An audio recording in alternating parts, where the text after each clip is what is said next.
Hopefully we're live. No model for this stream, just quickly. This isn't a VTubing stream, but I'm using the overlay because, well, it's a good overlay, and I want to have something instead of just a video taking up the full screen. And this technically isn't a stag, so, yeah. Um, for most of the stream, we are going to be talking about the Wayward Realms, obviously, as you can tell by the title. But before we get into that, I do want to talk a bit about Save TF2. I mentioned this on my last stream, and I'm going to be doing a short video on this, but there's a... Would you call it a campaign? I guess it would be a campaign. There's a campaign to save TF2, fix TF2, where some big Team Fortress 2 YouTubers like Wheezy and Zesty Jesus and others are pushing for a petition for people to, sign the petition and get it sent over to Valve physically to see if it could get them off their asses to fix the game. And things are a lot worse than what I had known. So obviously there's the bot problem that makes the game unplayable. But additionally, a YouTuber by the name of The What Show, and I'm going to be incorporating this into my own video. He did a video a couple days ago talking about how the bot hosters engage in doxing and even swatting to try and stop people who are trying to get Team Fortress 2 fixed. And, I mean, that wouldn't even be happening if Valve had just fixed their fucking game. So, yep. If you care about Team Fortress 2 at all, the website is save.tf. Thank you for the verifying thing. Lovely. Hold on. I finally got my message. I haven't yet, but I just signed in with my Google account. Yeah, I finally got it and was able to sign it. Yeah. But anyways, if you have any interest in Team Fortress 2 and want to see the problem get fixed, sign the petition, confirm the email. Doesn't cost you anything, and even if it's a small chance to get something done, it's better than no chance at all. The only way to guarantee this problem doesn't get fixed is by doing nothing at all. Yep. Somebody should make a petition to make Kritosis play Fallout 4 main story again. Why, though? No. But anyways, on to the main event. The Wayward Realms have released their, I guess, Kickstarter to crowdfund development of their game. This is made by the creators of Daggerfall. And it looks interesting. We're going to go through the trailer. Pagan has seen it already. I've seen part of it, and Setch hasn't seen it at all. Nope, because I was waiting when I heard the crew wanted to do this. I was like, I'm not going to watch it yet, then. So what we're going to do is we're going to watch this trailer. We're going to go over to the Kickstarter and check that out, and maybe some of the developer interviews, if we feel like it, and if you guys want to see it. Yeah. Before I get to that, though, just quickly, $2 from Babowski. Thank you. Can't wait to see you on Dark Hour stream. Yes, that's tomorrow at 3 Eastern. We're going to be talking about Alien. Also, hold on. I just want to fix something really quickly. I forgot to disable the heart thing in the bottom. And I hate that thing. I hate it. I hate it. Yeah, live reaction is so stupid. Should always be off by default. It should be. It really should be. God, I'm watching the stream, and it is so weird not seeing your VTube model with this overlay because I'm so used. It feels like there's something wrong, and I'm like, "Go, Creek, fix your thing." Yeah, it does. It does feel a bit weird, but like I said, I wanted the overlay so it's not just video taking up the entire screen, and also I want to chat there. So, yeah. Yeah. Tree is a ghost. Yes, I've died, and my spirit has been denied going to both heaven and hell. I've been banned from both. I'm not sure permanently how that works, in Clown World. Huh? You are permanently in Clown World, sir. No! This is worse than hell! Exactly. You just reminded me of the fucking. All right, I should really be getting back to hell now.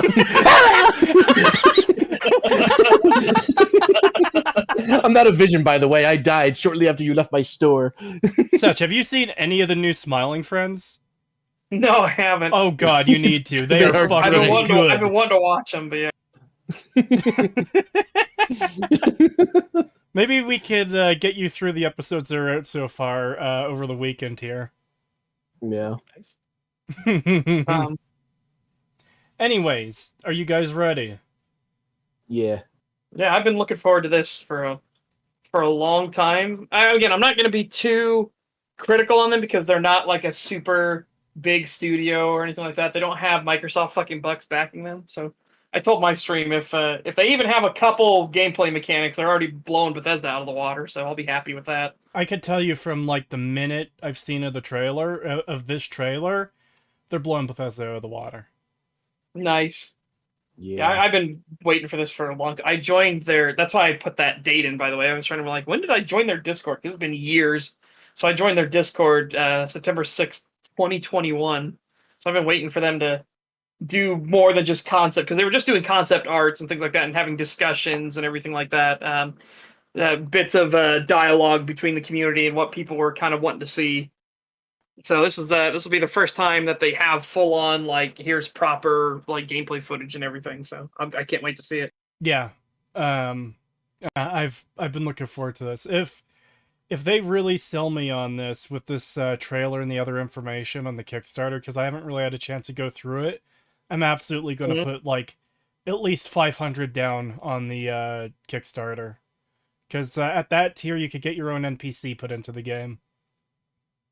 I can't go that much because of the VTuber model thing. The person is now off hiatus and they're working again, so I've submitted my application. It just has to be accepted. Nice. I'm actually kind of already looking to upgrade mine so it can track facial animations and stuff better. I need to find another modeler. Yeah. I'm asking a couple other people too who they got for their models, because I want a 3D model. I think I just think 3D is just be a lot better, because there's some of the janky stuff. Unless you get a really really high end 2D model, there's a bit of jankiness when moving the head and everything that I'm like, I don't want to deal with that. I just want it to be what it is. Understandable. I'm gonna grab the super chat quickly, then we'll get started. $10 from Buttons551. Thank you.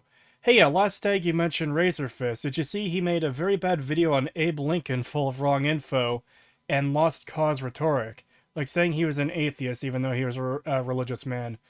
I saw that video a long time ago, but I don't know enough about Abe Lincoln to comment on it at all. It was super dog shit. It was a very, very, very, very bad video filled with lots of like misinformation and weird speculation jumps and stuff. It was a truly rotten video. Didn't he admit that it was bad? Like later on, didn't he be like, "Yeah, I fucked up"? I could have sworn. I remember he made like a tweet or something about that. I don't know if he admitted to it, but yeah, there was as got described. Dragon Lord of Thunder said, "Long through history, went through it, and he was like just tearing it to shreds because it was genuinely shit." Yeah. Anyways, yeah, I'm not. Did you guys see the guy who tried to attack Windigoon? I am going to be covering that video. I'm going to do a reaction to it offline, and then I'm going to edit that down into a video to upload. Anyways, let's get started.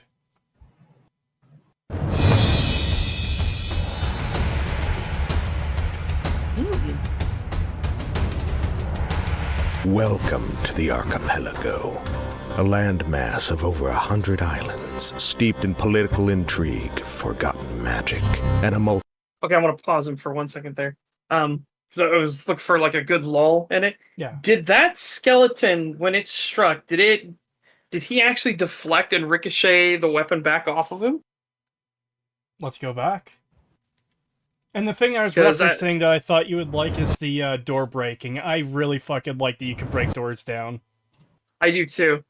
But I immediately saw that skeleton, and I think that skeleton actually physically reacted to the weapon like being deflected. Yeah. It keeps doing that thing where it's starting. We're just gonna start it again. Ray! Yeah. That looked like a deflect off the weapon. I like that. Yeah. Interested in that. I gotta see if that's a one-off thing or not. I liked it. Yeah, hopefully we see a bit more combat in this.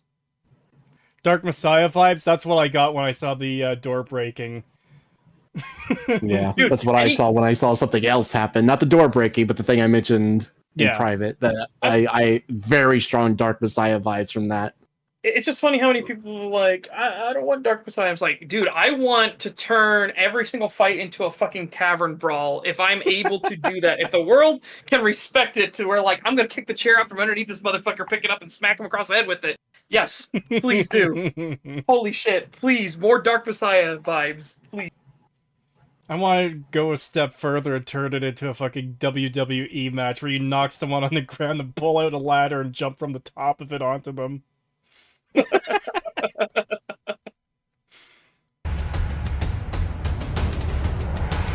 Welcome to the archipelago, a landmass of over 100 islands, steeped in political intrigue. Okay, so we've heard him say this already. I just want to jump in here. Biggest hurdle I always have, and it's always funny seeing other new fantasy worlds and everything like that, and see the like names that they put down for places and everything like that. Yeah.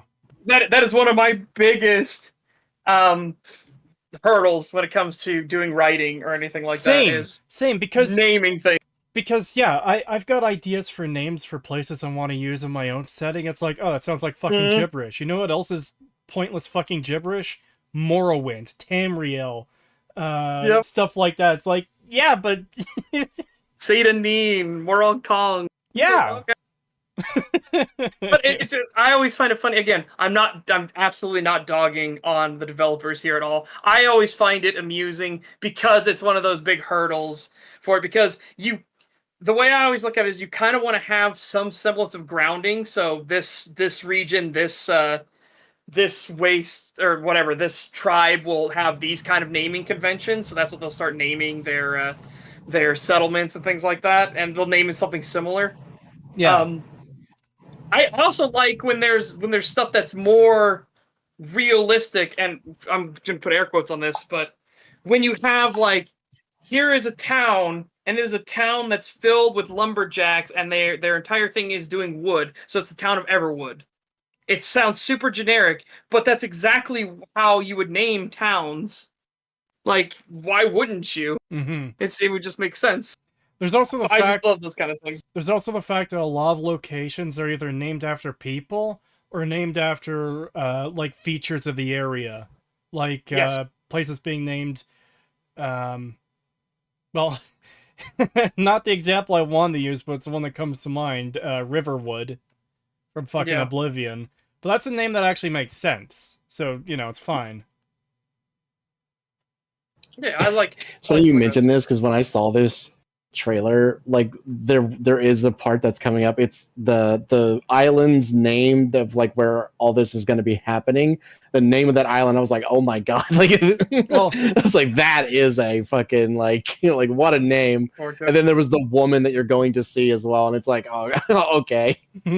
Also, just the one on screen here, Splendid. I keep looking at it and start thinking spleen. Splendu is what it looks like because it's cut off. Spleen do damage. Spleen do. But yeah, I'm interested already, just from the few seconds of gameplay we saw. Yes. Forgotten magic and a multitude of adventures to be had. Ours begins on Ijar, a remote island in the northeast. So, this is something I Sailing? saw in one of the other trailers. Yeah, I am really happy that you get a boat. Sailing, yes, please. For some reason, you know how people have different tisms, like, oh, this person's tism is trains, or this person's tism is, like, dinosaurs. Well, I kind of like trains, but I really like boats and stuff in, like, games. I like sailing, Age of Sail stuff a lot. I really, really do. I would be curious. I don't know if they'll go that in depth. It's not very important, but it'd be a nice nod, a nice detail if they actually get the wind mechanics right. Because a lot of people think, oh, the wind is going that way, so go directly with the wind. That isn't actually what makes you fast. You need to actually go askant, slightly askew from the wind, because that gets more of your sails. Because the ones at the back are going to be blocking the ones in front if you go directly with it. Again, like I said, I'm not saying they need to do that. This is obviously not going to be a sailing simulator, but if they do put that in, that'd be a nice, cool little detail. Yeah. I would enjoy that. I thought your TISM was base building, Kritosis. My TISM comes in many forms. Yeah. You think it's limited to simply one TISM? Never. Ooh!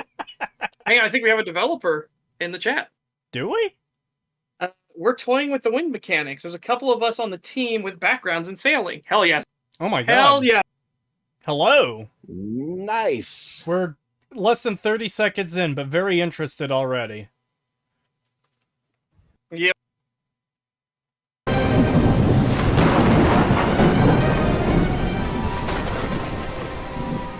We have come to the town of Melhelm at the behest of Lady Ravensworth, stepmother to the local baron in search of information. Rumors have been circulating of strange occurrences around the tomb of Lord Godsend, a former rival to the baron who met his end at our own hands. We were sent... Dirty little thief. Stealing swords off the ground in front of the statue.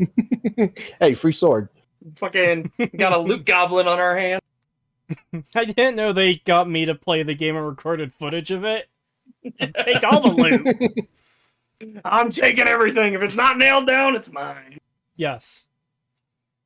I'm just going to wind this back a couple seconds, because just so we don't have a blank screen.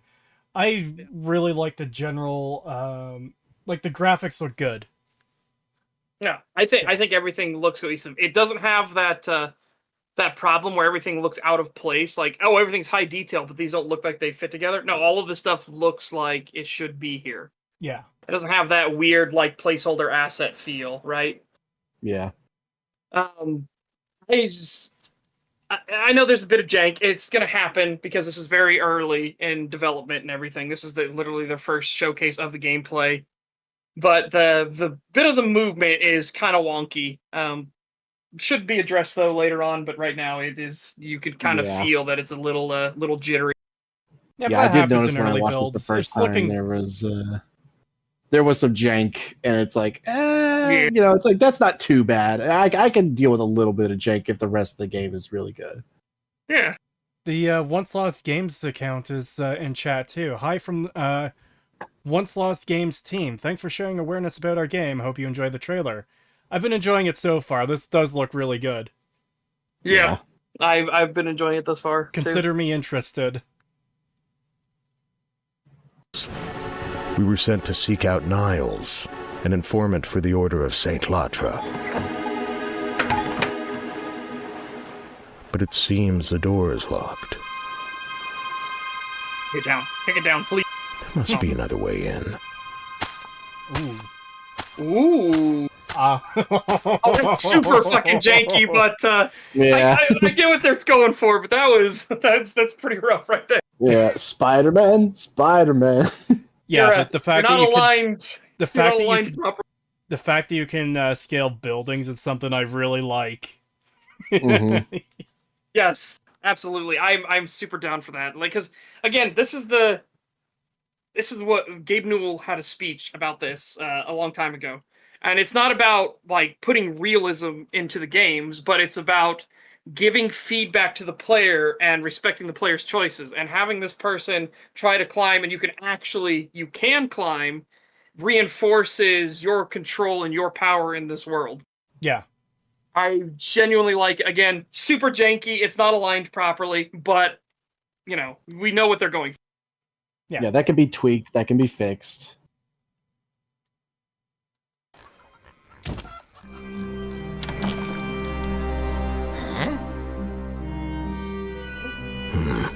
Not the friendly sort. Maybe he just needs a little convincing. It's a big old no.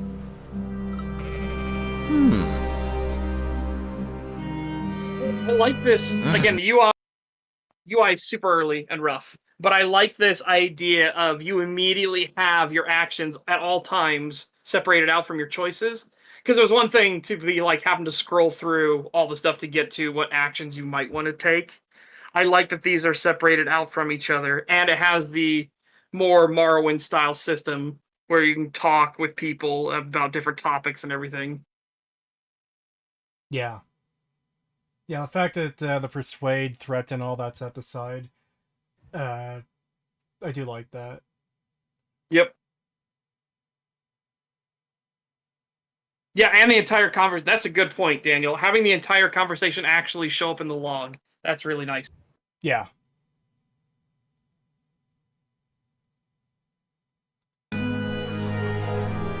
Excellent. We have the information we need. Now let's be on our way. We have our goal, but there will be some obstacles in the way. It is up to us how we wish to achieve it. Combat.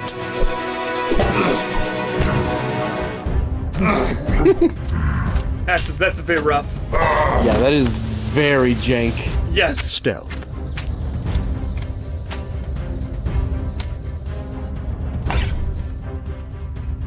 Beach style system? Oh my god, it is. I like that though. I do like that. Yeah.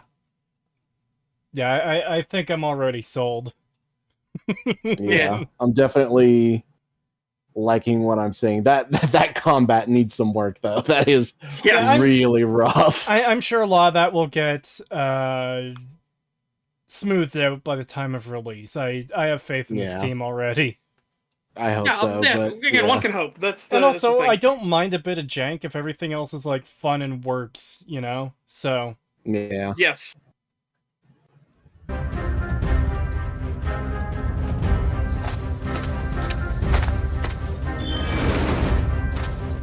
Magic.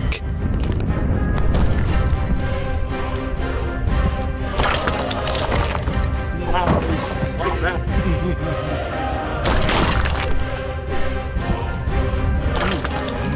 that's Okay, a so the reactivity.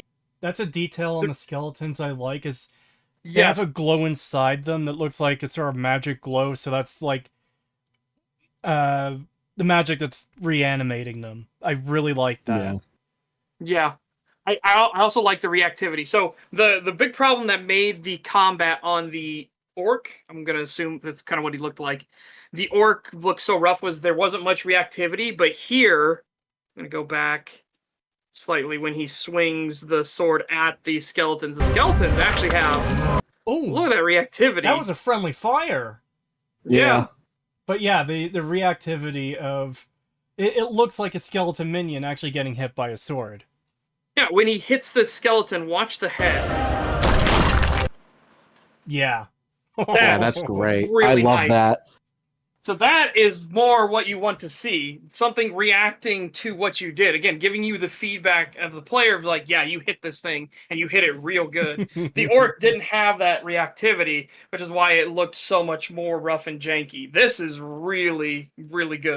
Yeah. Yeah. I love that you can, bait like, attacks into their friendly like into other enemies. That's nice. Like that has so much potential. Yeah, absolutely. Yeah, I'm absolutely sold on this already. You've got me. Yeah, I am very once lost games. very impressed. That skeleton, get out of my way, bitch! Where did it go? Yes, destroy their weak bones.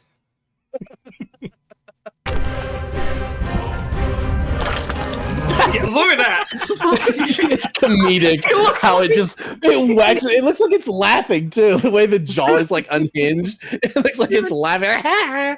Even better, look at that again, and just imagine being like, "You're a fuck up, Smalls," and he's like, as if he's getting slapped along the back of the head for doing something wrong. That's what it looks like. I'll go back just a few more seconds.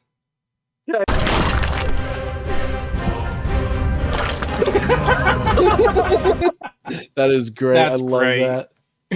Like, you're a loser. Get out of the way. Yes. Yes. That Or using our reactivity. wits and I knowledge. want to see that for every enemy type.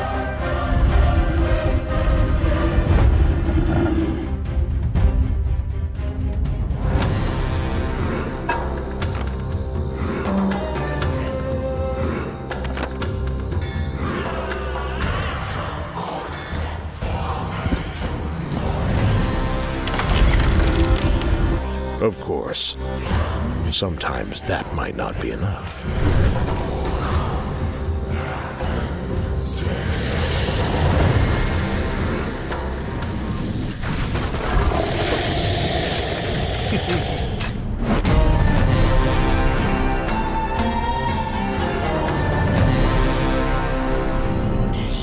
I'm sorry. You say you would rather just spend your time fishing?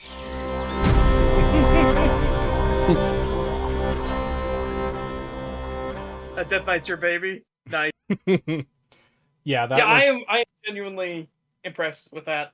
Again, I had lower expectations because this isn't a fucking Microsoft money studio or anything like that, right? So even so, that was genuinely fantastic, and I love the Dark Messiah of Might and Magic vibes on that. Yeah. That's so good.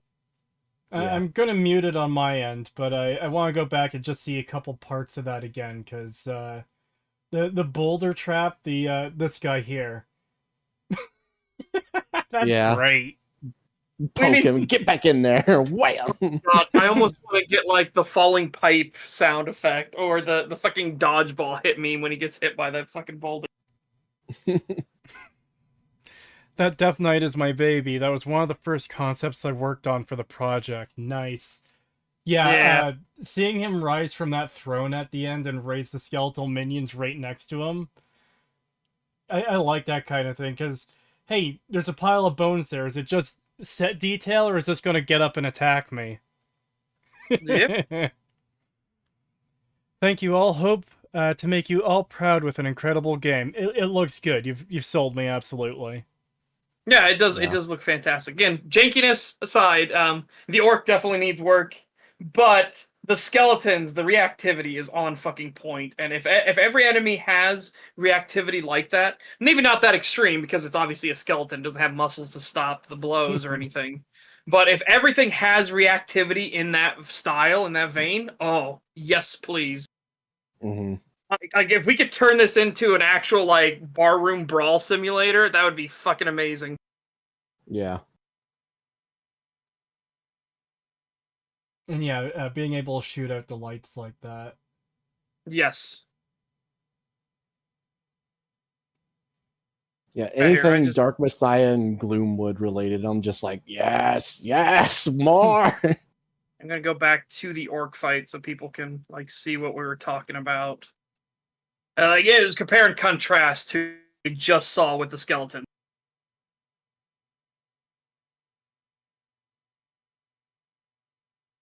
See, it's just a quick little. It doesn't look natural. It looks like it was just a hurt state, and then he just went back up. His head like snapped within a couple frames of animation. Here, do that. Let's go slow. After that, we'll go over to the Kickstarter page and read what they Oh, God. have to say about their game. Yeah, see, it's real rough.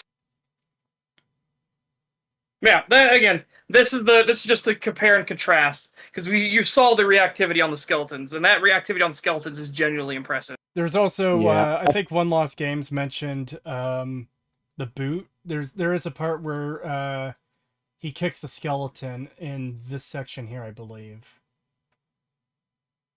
Yeah, I also like the way the magic looks too. Yeah, there we go. Yeah, I like that as well. Just like Dude. blows them apart. that was always the best part of Dark Messiah of Might and Magic was the fucking mighty boot, just kicking people off their feet into booby traps or off of ledges or oh my god, it was always so fucking fun. Yeah. The only thing about this trailer that I'm just kind of meh on is probably the orc fight. Everything else looks, it's like, yeah, nah, I'm sold. Yeah. Yeah. I'm very much interested. I should have thought of it sooner. I should put the link to this in the description of the stream. The stream is staying up once we're done, so I'll... first of all, let me just... Hold on. There we go. Just go drop the link in chat for the Kickstarter for this. But yeah, they've already reached half their goal, and it's only been out for a day or two, I believe. I think it's been out for a day. They've already hit half of their goal, which I'm pretty happy to see. Yeah. Yep. They are over half. Yeah. So that's really nice. 2,608 backers at the moment.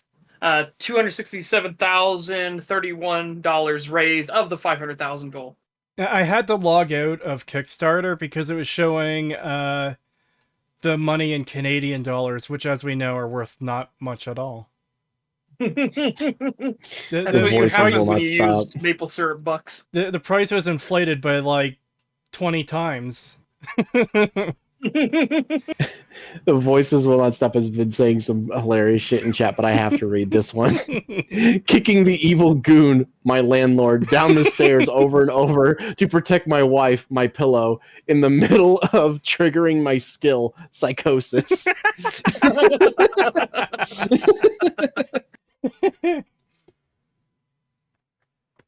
I guess let's actually talk more about the Kickstarter, because they have Yeah, I was gonna read through what they have here. I'll adjust the screen a bit to show the rewards after. I just want to go through like story and everything they've got here. Just, you know, see what it is, where everything's going, because it does look good. Welcome to the Wayward Realms, a grand RPG by legendary game developers Ted Peterson and Julian LaFay. A game that aims to bring the old-school design philosophies of classic RPGs together with the latest technology and quality-of-life improvements courtesy of Unreal Engine 5. Get lost in a massive, beautiful open world filled to the brim with adventure. Explore vast, realistically scaled cities, I like that, sprawling towns, deep dungeons filled with untold treasures, and a plethora of diverse environments. Discover populations of warring factions, dangerous creatures, and an expansive cast of characters that come to life the more you interact with them. already just realistically scaled cities already. Yeah. Like doing something Bethesda physically is incapable of ever doing. Well, I was going to avoid mentioning any specific other companies with the developers in chat, but I do like hearing that, so we don't, like, we know we're not going to deal with a city that has 9 houses. Yeah, You know? we're not going to deal with the capital of an entire regional hold of an empire having, what is it, 7 livable houses in it? Like, holy mother of God. As a player, you'll be traversing the great open seas in all sorts of weather. I like that setup for the, I guess the area of the world too, where it's a bunch of islands as opposed to one giant landmass. Yes. It's a nice way to do it as well, to have a logical land barrier, so you don't have to rely on invisible walls. You can obviously have those way out in the ocean and just be like, what are you doing? Yeah. What are you doing, you goober? Where are you going? No, turn around. But when it comes to like being in an actual, like, you're on a continent and then suddenly you run into an invisible wall, that's way more detrimental than, hey, I'm a jackass that's sitting here in the ocean and I've gone in this one direction for 2 hours and now I hit an invisible wall. And it's like, well, yeah, what'd you fucking expect? That is true, but when you're on like a landlocked continent, it's hard to get around having invisible walls when people reach the edge of the map, right? Yeah. I'm just talking about in terms of immersion. Having it be islands and have your walls, your barriers be out in the ocean is way better for immersion. Yeah. Yeah. Spiritual successor. In 1996, our founders Ted Peterson and Julian LaFay released The Elder Scrolls II Daggerfall while working at Bethesda Softworks, pushing the envelope of what was possible with computer games. Still considered one of the largest games ever crafted, Daggerfall was massive both in its gameplay mechanics and its potential. Shortly after its release, Ted and Julian pursued other projects and new work, yet Daggerfall's impact and potential stayed with them throughout their careers. Now, 30 years later, or sorry, nearly 30 years later, they have teamed up once again to see that potential realized, bringing along fellow Daggerfall alum? Yeah, like alumni. So alum. Yeah, that's not a word I have ever had to use. Oh, you alum. uncultured Philistine. Yes. I am proud of being uncultured. Fuck you.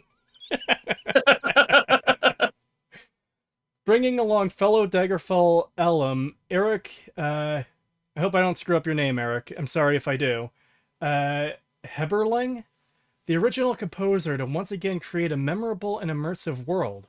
Carrying forward everything that worked in Daggerfall, our aim is to refine and expand upon the systems that have kept players coming back to it for decades, as well as introduce new systems and quality of life improvements to create a modern classic, a true successor to Daggerfall.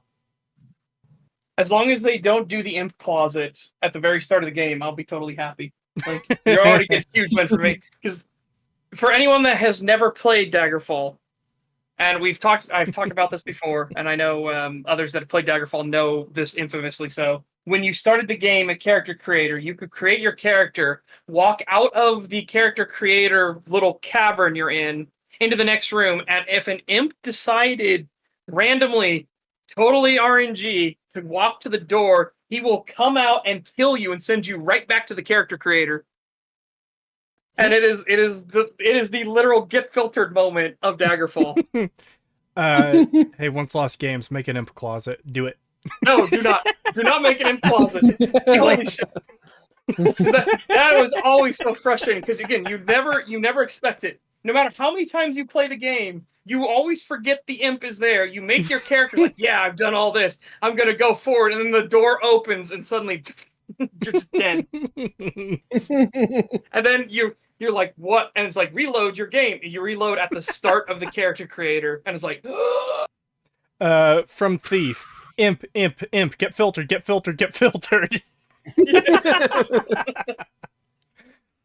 Imp closet, got it. Good. No. Good. It was just always so funny. Every single time when somebody would start Daggerfall, you would just watch and just wait to see if they would get imped right off the bat and go right back to the Character Creator. Okay, so you're going like this, Setch. Core game pillars. In line with our classic RPG design, we have established 4 core design pillars that define and guide our plans for the Wayward Realms. These 4 pillars are scope, choices, consequences, and role-playing.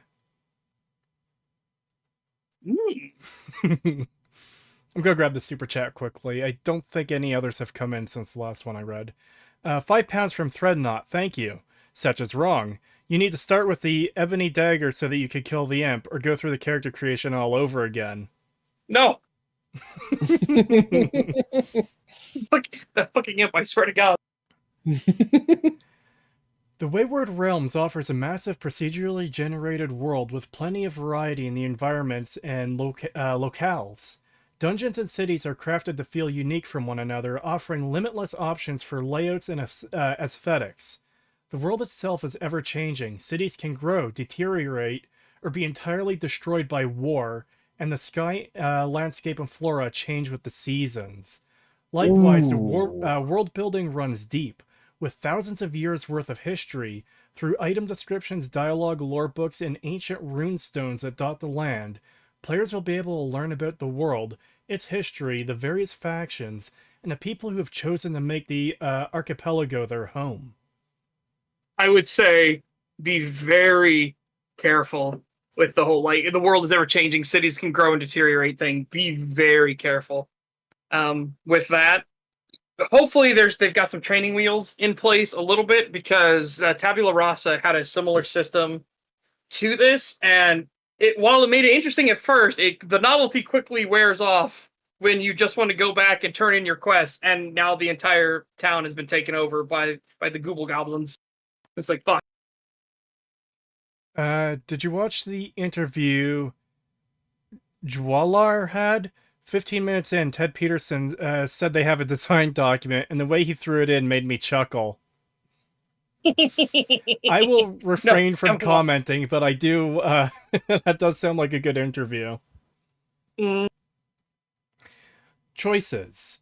The Wayward Realms gives players truly meaningful choices with the potential for lasting effects on the world and your experience of it. From your race, equipment, or skills, to narrative and gameplay tactics, or your involvement, or lack thereof, in world events. Everything is a choice. Meaningful choices go far beyond what sword you equip or how you choose to talk to an NPC. Our You skills. see that guy over there? Do you kill him or not? That's a deep choice. Yeah, thanks, Emil. Thanks. I could kill this character and put his head on a shelf. That was the guy I was just talking to, and now he's dead. Yeah, oh wow, what a deep and meaningful choice. Good job, Bethesda. Look, this isn't an anti-Bethesda stream. This isn't, they just happen to be a good example. I don't. Yes. I am trying to. It's because they say these silly things. That's why they're a good example. Because they open their mouth and they say this. I do want to keep it restrained a bit, considering the developers of this game are here. So, I don't want to be shit talking their competition in a way that might make them look bad. Yeah, again, for anyone out there, know that we are not associated with the development studio whatsoever or anything. This is just a project that we have been interested in for a while. Like I said, I've been in their Discord since 2021. I am genuinely excited for this.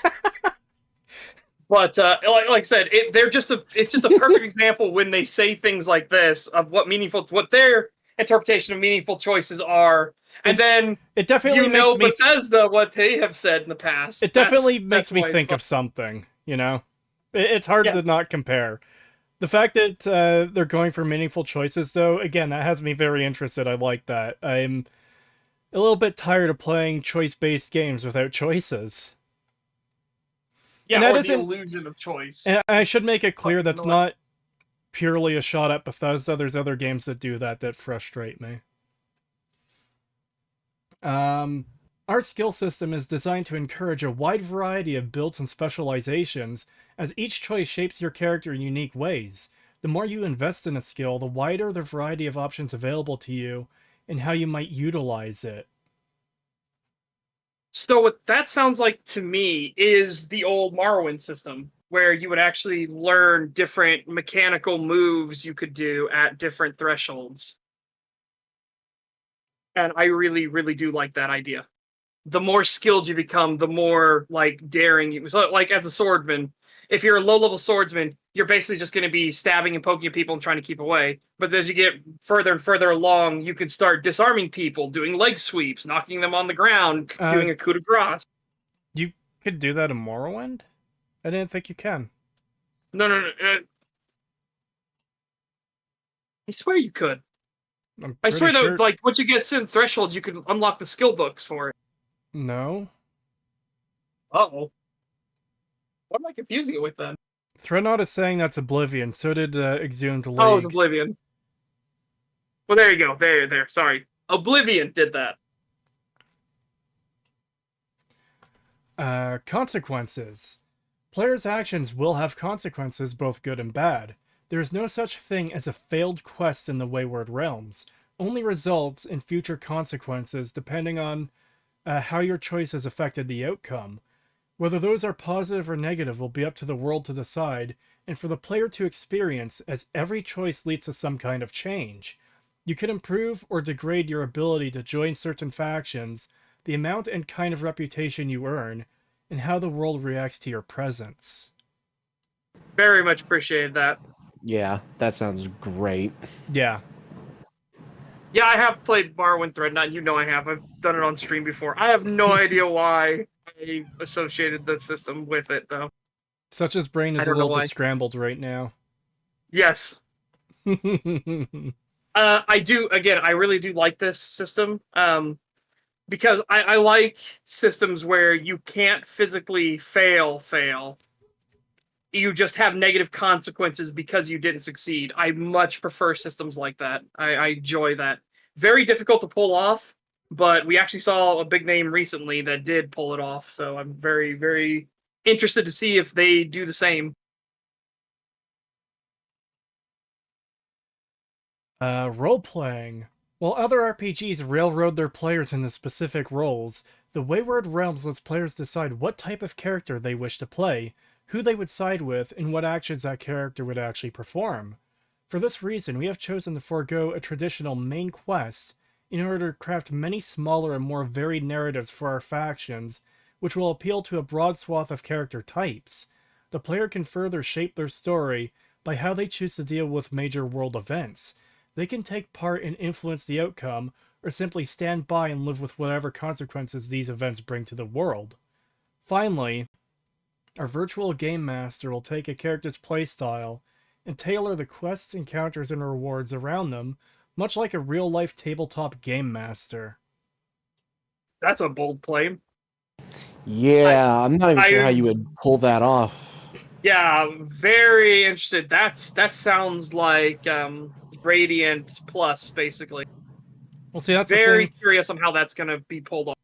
One thing I've said before is I don't mind procedural generation and stuff like that if it's handled well. The problem with it in a lot of games is that it's just spammed to fill out the world, or, in some cases, the universe. Again, not referencing anyone specific. But if it is tailored in such a way as to keep track of the choices you make, the things you do, I could see that working, and that does have me interested. Yeah. If it's done really well, that could be good, but if it's... I could see a methodology on how to do it, the wherein next section the actually system could have... The next section actually goes into that. Oh, you're right. It Okay. seems. Yeah, okay, let's see what they say about it first, and then we'll talk about it. Virtual Game very Master. curious. Perhaps the most exciting feature we're working on, the Virtual Game Master, or VGM, is a system designed to bring role-playing to the next level. Brought to life using the latest in machine learning technology, the VGM is meant to tailor a player's gameplay experience to their strengths and weaknesses, as well as their preferences and choices. We've got a couple screen caps here. Aside from the many handcrafted quests we plan to offer, the VGM is also in charge of creating new quests for the player to encounter. This is accomplished by utilizing quest templates in a 5-act structure, letting the VGM piece together new quests and opening up many new possibilities. The VGM will also take into account other quests the player has already completed, their playstyle, who their allies and enemies are, and what type of quests the players prefer, then utilize these variables to create new, tantalizing, and engaging content. Bit buzzwordy. I'm still curious how it's going to go about this. Is it what kind of systems are going to be in place for this? Because if you say what quests do they prefer, what if you're somebody that's a completionist that does all the quests? How does the system know which ones you preferred out of that lot? Like, I understand the playstyle thing. Like, are they stealthy? Do they get spotted a lot? Do they get in direct combat a lot? Do they sneak around in stealth quite often? Stuff like that. So we'll offer them more stealth-based quests. I understand those kind of metrics that can be measured. But how do they know, like, for the first-time player going through, how do you know which quests they prefer or not if they're going through all the content fresh and have no idea what that content entails?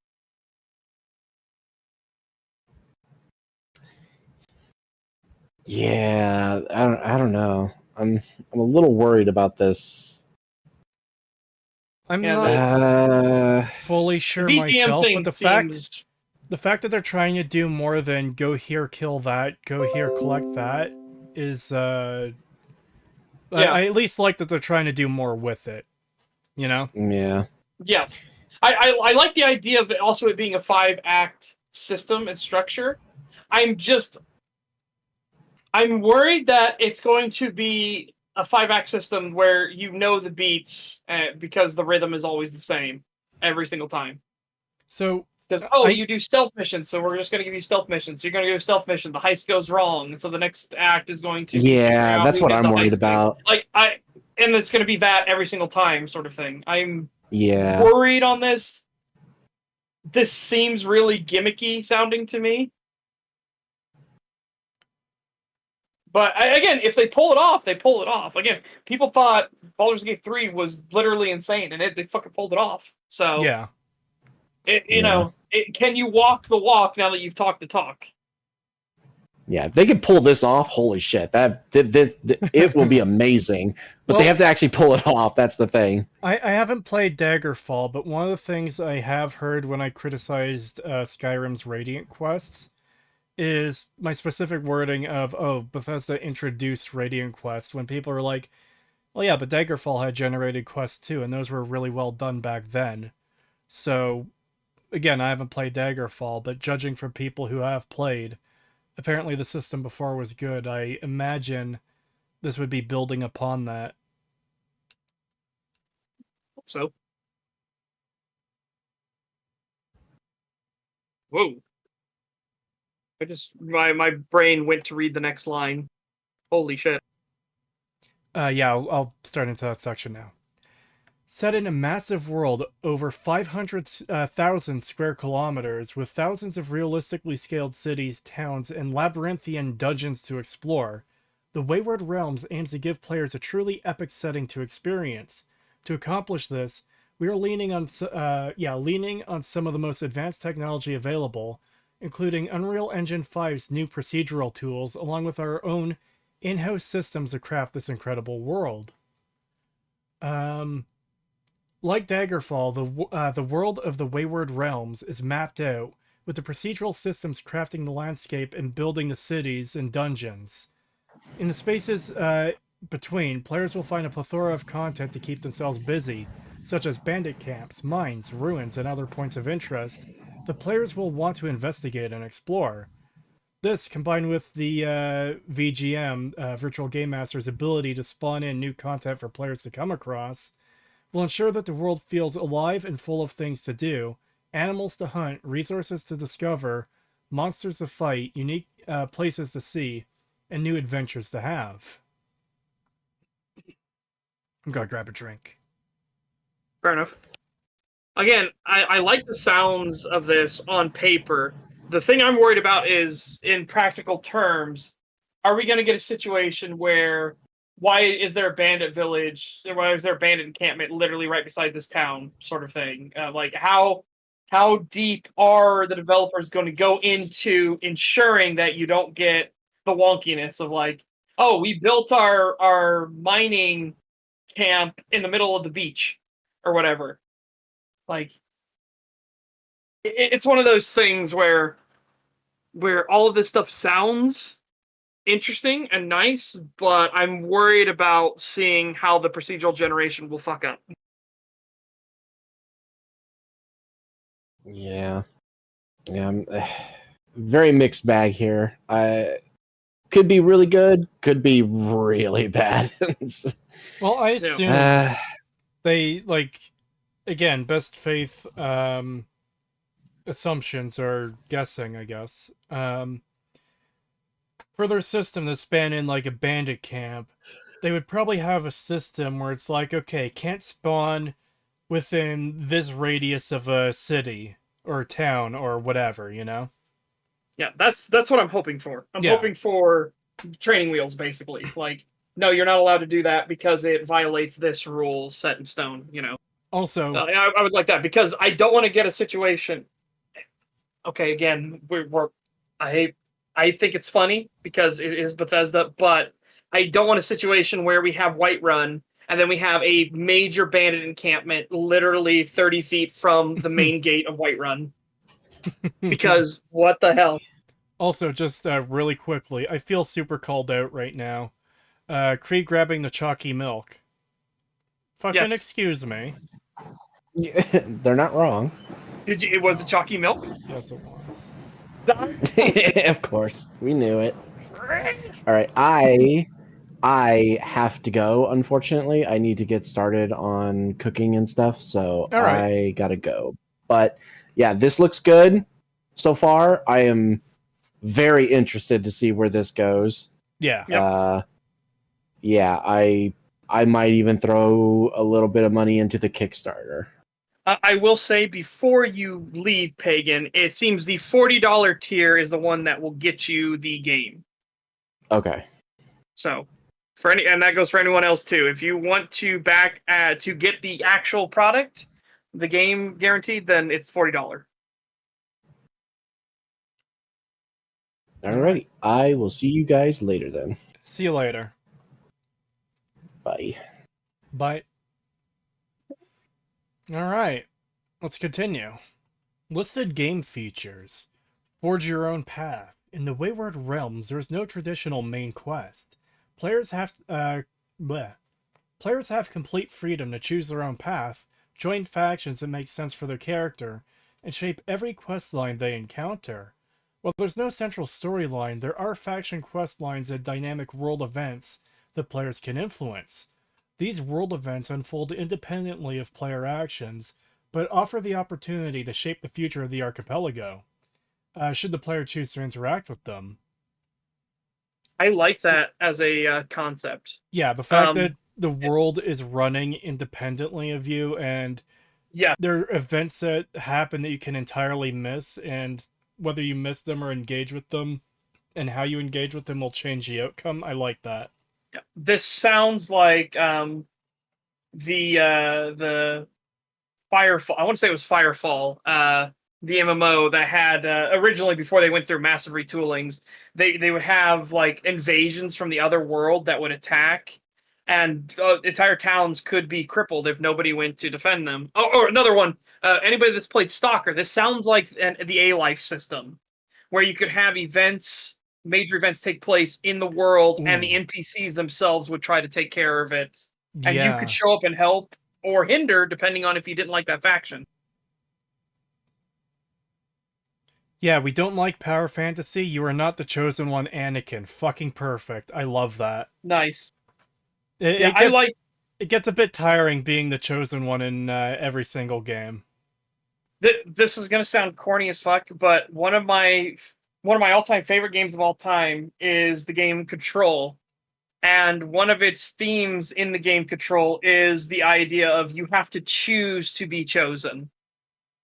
It's not you aren't a chosen one. You have to rise up and stand above the herd on your own to be chosen. And I like that.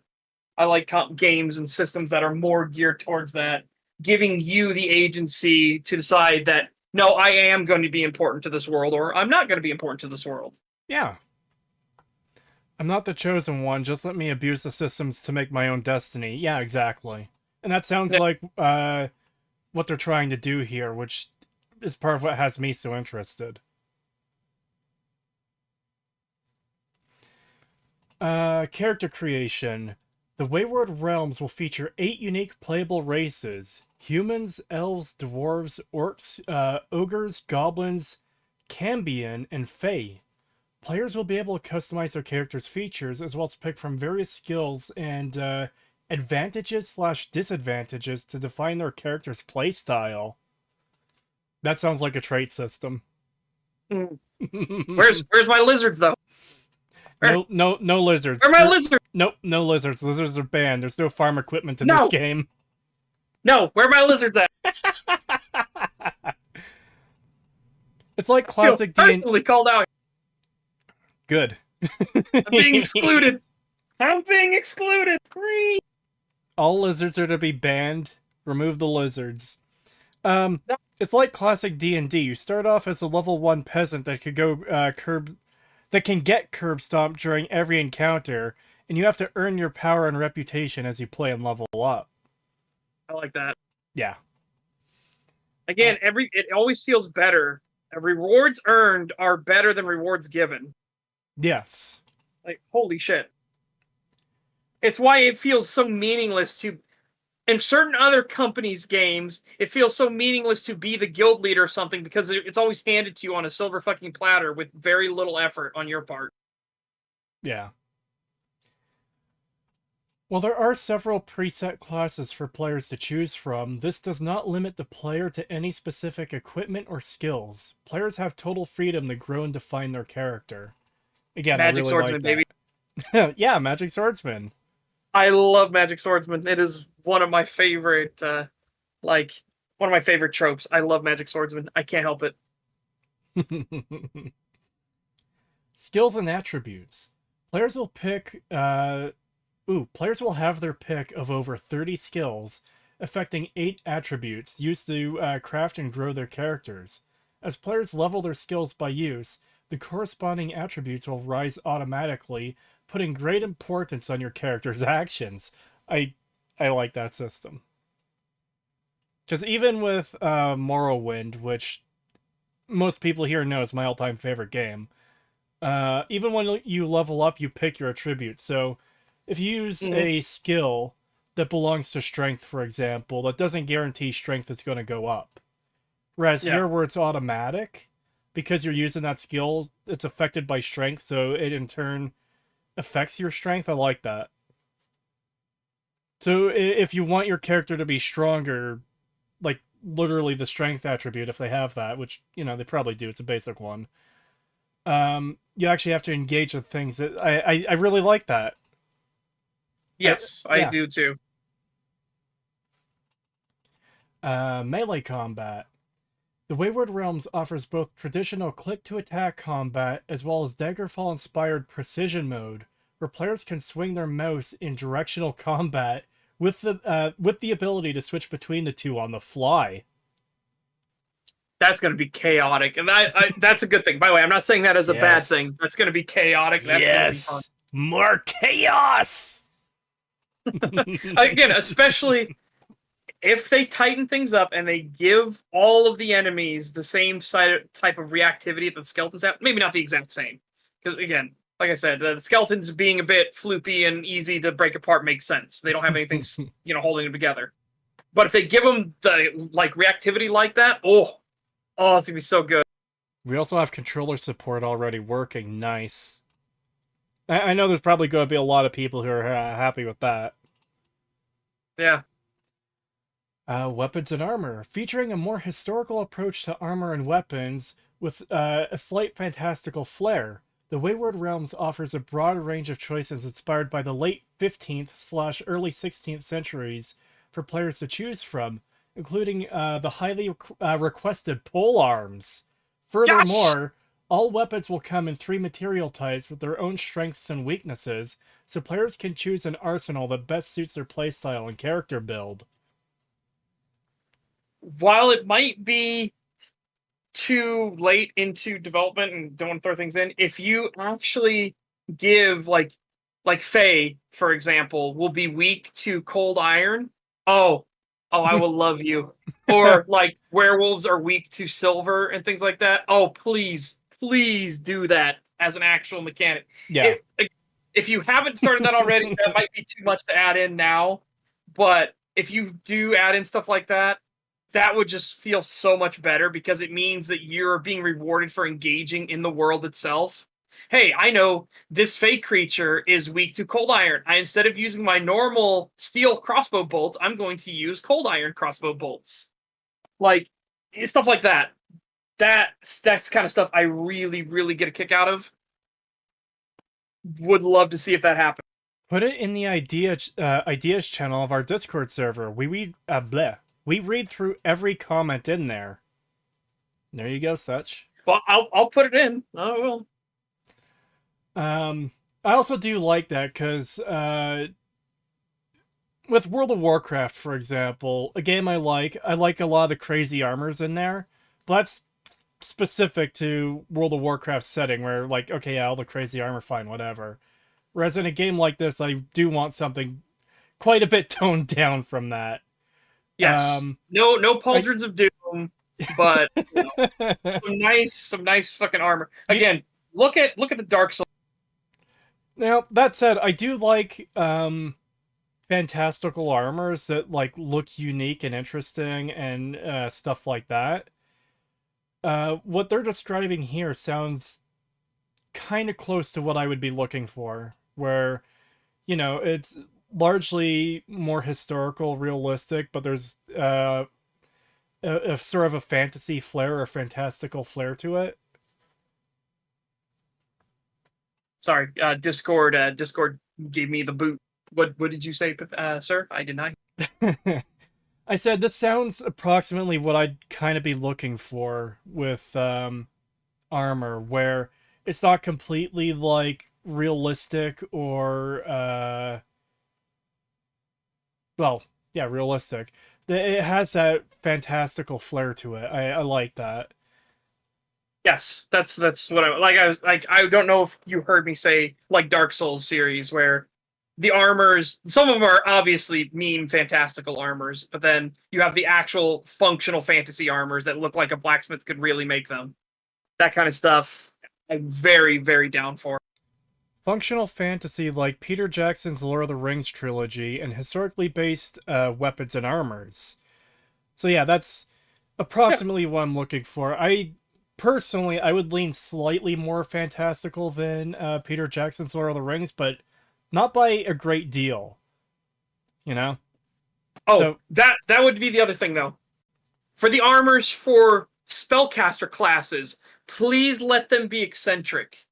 Okay? have your obvious like robes and wizard hat sort of thing, but let them get like wild because they're magic users. I don't know, I always find that because you can do something that's extraordinary, let people have that kind of like, so now I'm gonna wear a fucking capotane with peacock feathers out of my hat and stuff like that and walk around like a daring swashbuckler looking motherfucker.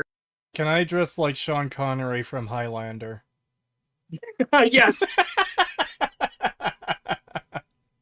Like, can I carry a grimoire with me as a mage and beat the shit out of people with the book? Yeah, I was about to say, I'm my mage. I cast bludgeon with this book and just beat them over the head with it. What's funny is Delicious in Dungeon, not this week, but a couple weeks ago, actually had that happen. Happens in the manga as well. But the mage character gets a grimoire, and the other character's like, use it! And the mage character beats the shit out of the person with the grimoire, and the other person's like, huh, well, that's not what I meant, but that worked. Again, I am keeping it vague intentionally so, because I don't want to do super spoilery stuff. Alright, this is a low magic setting. Magic is scary to most folks in the world. Even casting a light candle spell is going to freak out townsfolks and send wary eyes your way. Yes! Oh my god, yes. Yeah, that'll be interesting. That should make it even more likely that that the spellcaster should be fucking eccentric as shit. Well, no, because they would want to, like, hide the fact that they're spellcasters. Not all of them. Well, It should maybe. be where some will because they want to blend in and go about their daily day. But you want those people that get a little bit too full of themselves, a little too arrogant, and they're like, "This is my wizarding tower," and they dress like an eccentric like weirdo. It's your choice as the player. Yeah, personally, I prefer more high magic settings, I guess, but Yeah. That's obviously not a deal breaker for me. I'm already sold on this, and the more I read, the more I get interested. So, yeah, there are consequences like either that. way. I'm Very glad to hear. I agree with Kree on this. I'm more a fan of high magic settings personally, but that's because I'm a weirdo that has built and designed a magic system. So it's fucking. I love that kind of tism. That's actually the That's my tism. next little segment there about the magic. So let's go to that. The word, I already screwed it up. The world of the Wayward Realms offers much in the way of magic, from tried and true. Oh my god, why can't I not speak anymore? From tried and true legends of the genre, such as invisibility and necromancy, to more exotic kinds, such as seeing the world through an NPC's eyes, or entrapping enemies within stone. Yeah. I'm calling it right now. I'm gonna play a necromancer when I get the game. In a low magic setting, who would I play? I'd probably play Eric Krieger. He's a spell sword, but oh my god, he so many fun things you could do with this sort of thing.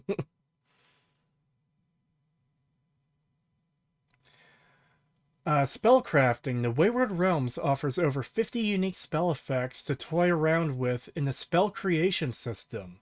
Spells can be expressed in many forms, from simple projectiles and explosions to magical waves and walls to hinder foes. Players may specialize their spells as they see fit. Oh my god. Now I need Oh to my ask you God. very specifically, does this mean spellcrafting?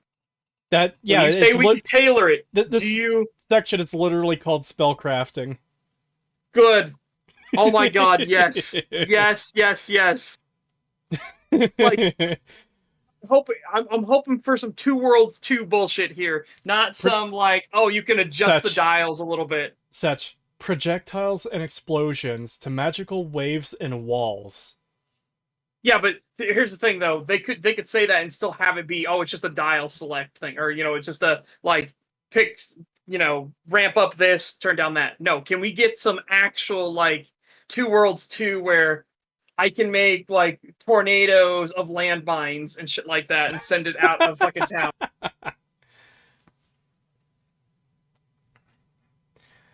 Relationships. During a player's travels throughout the archipelago, they will meet many interesting people with whom to forge lasting friendships, or perhaps something deeper. Each NPC the player interacts with will be saved by the VGM, who can use them later down the line to push new quests and storylines towards the player character. This means that any NPC has the potential to become an important character. While this is risky, I would love if the VGM, again, assuming the VGM works at a decent enough quality, I would love the VGM to take a character that you have long time go to, like, hey, I always sell my wares to that guy for whatever reason. You always sell your wares to that, and then you show up and he's missing, and then you find his body in like an alleyway somewhere or something like that. Yeah. Like, it totally on its own. That would be incredible. Imagine the level of immersion that would dive a player into. This character, this random character they like selling their equipment to for some unknown reason, for whatever reason is important to themselves, and they're now dead and part of a new quest line that is find out who killed them. Yeah, that does sound interesting. And before I found Creeper on Morrowind way back when I was a kid, there was always like 2 or 3 merchants I would always sell to. It's like, yeah, this is my guy. Yeah. Just quickly over on Twitch, greetings, what is this? We're going over the Kickstarter page for the Wayward Realms. We've already watched the gameplay trailer. Yep. They're seeing what they have to offer here, and yeah, I'm very interested. The random farmer I spoke to one time will never be imparted to me, no matter what the VGM decides. I mean, maybe. What if it turns out that he's the leader of a vampire cult? That'd be fun.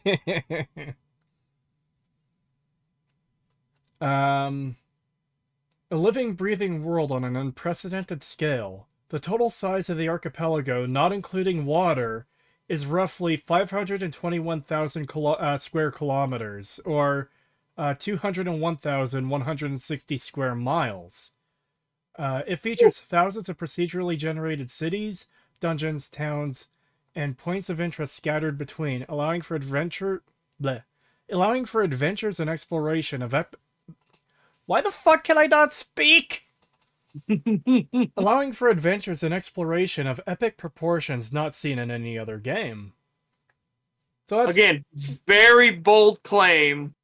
Yeah, that is one of the things we've gotten earlier up there. It's just, yeah. Speaking is hard, yes now it they is. specifically said not including water. So I was assuming the 500,000 was including water. Yeah. Very, very bold claim. This is one of those things where you need to make sure you can walk the walk.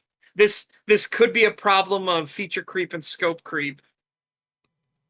This kind of stuff more concerns me, not makes me excited. Mass crowd system. To make sure the sprawling cities of the archipelago feel occupied and alive, the Wayward Realms uses a mass AI system to display thousands of NPCs on screen at any given moment. To accomplish this, the crowd is treated as a single entity. However, as the player approaches an individual NPC, they are outfitted with a background, occupation, routine, meaning players may follow them around to see their daily life play out. So I believe another game did something like this. Like, the Black Mass or something like that, had a system kind of like this where they treated the entire crowd as a single entity, and then they would individually break apart as the player would push them around or move them or interact with them. Yeah, I'm not sure. When I see mass crowd system, I'm just kind of reminded of I've only played Assassin's Creed 2, and I think it's Brotherhood, the one that came out directly after that. It just kind of reminds it. Probably won't be that system, but that's what I picture in my head of just NPCs walking around, and you know, you blend in with like a crowd of 5 people walking. Yeah. I assume it's going to be something better than that. This one has me interested. Sailing. With the setting being an archipelago, ships and boats play a huge role in the game. Ships may be hired by players to travel from island to island, or purchased outright to sail freely across the sea. Vessels come in various shapes and sizes, offering players a way to travel, and even a place to call home, depending on the type of ship. Unlawful players may also steal a ship for themselves, though that will of course come with consequences. They haven't mentioned customization yet for something like that. I would hope there's some level of ship customization if, like, you're making it your home. Yeah, me too. Just the voices will not stop in chat. Just says Somalia moments. Just go out in a little rowboat, and people are like, "What are you doing?" And you're like, "Ah, this is a stick up. Draw your swords." Like, okay, good luck. I'm gonna. Why are you attacking a? I'm gonna make a mage. I'm gonna make a mage and board a merchant vessel, and then I'm gonna cast light candle to make everyone run away in fear, so I can take the ship for myself. I'm gonna be a little fucking goblin, and I'm gonna go get on a rowboat, and I'm gonna row my happy ass out to a 5th-rate ship of the line, and I'm gonna go to their powder magazine, and I'm gonna cast light candle and then run.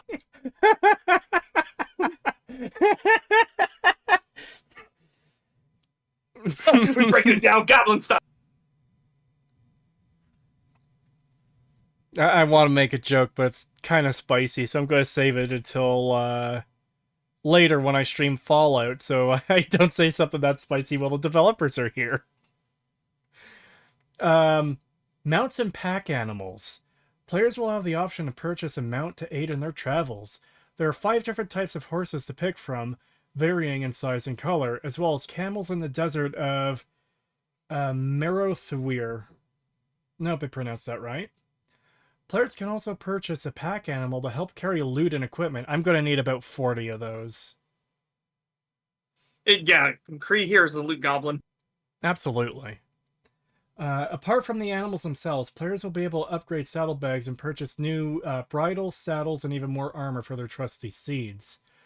So I guess that is a question I have, where they said there are 5 different types of horses to pick from.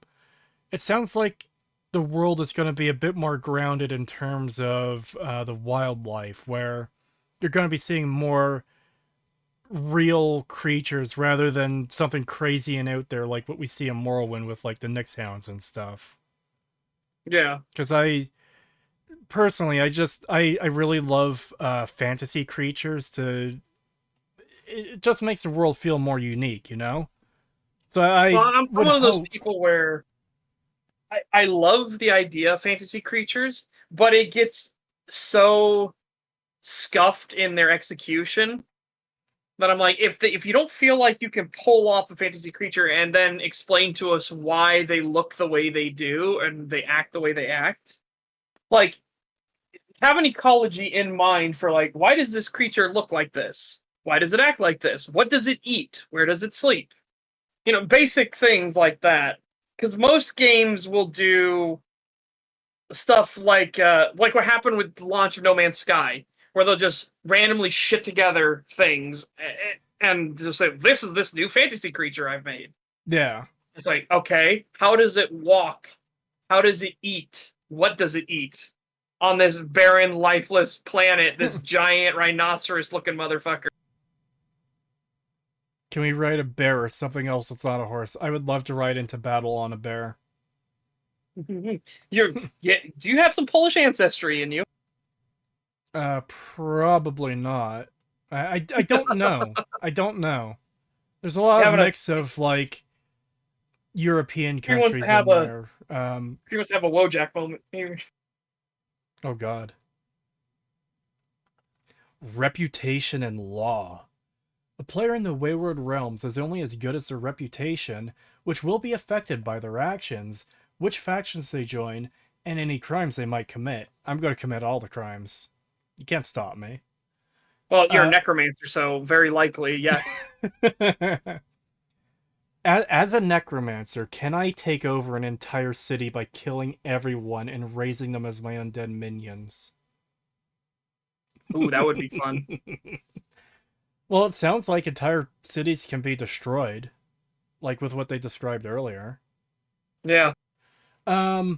Joining a faction will attract allies and enemies. The player's reputation with these groups will shift further as they rise through the ranks. Should the player find themselves on the opposite side of the law, they may be arrested and put on trial. They might sweet-talk their way out, do hard time, or try to escape from prison and live on the run. With a system like this, please don't allow the super gamey style of sweet talking your way out. Like, if you went on a mass murder rampage through the town square, you should not be able to talk your way out of this. Yeah. Like, it's one of those things where it's like, it sounds good on paper, but these are those kind of like edge scenarios of like, okay, I go in the middle of town and I cast Fireball and kill everybody and laugh at all the dead children. And then I get arrested. Oh, but I didn't mean to do it. Oh, he can go. No, don't allow that. That's no. I wouldn't mind something that big if it's at least plausible that you were innocent. Where it's like they can't prove it was you that killed those 47 people, you know? It's like, yeah, there's 47 dead people here, but we don't actually have any witnesses, and there's no evidence we can find that actually ties you to the crime. Yeah, absolutely. If we can do the literal no witnesses thing, then that would be amazing.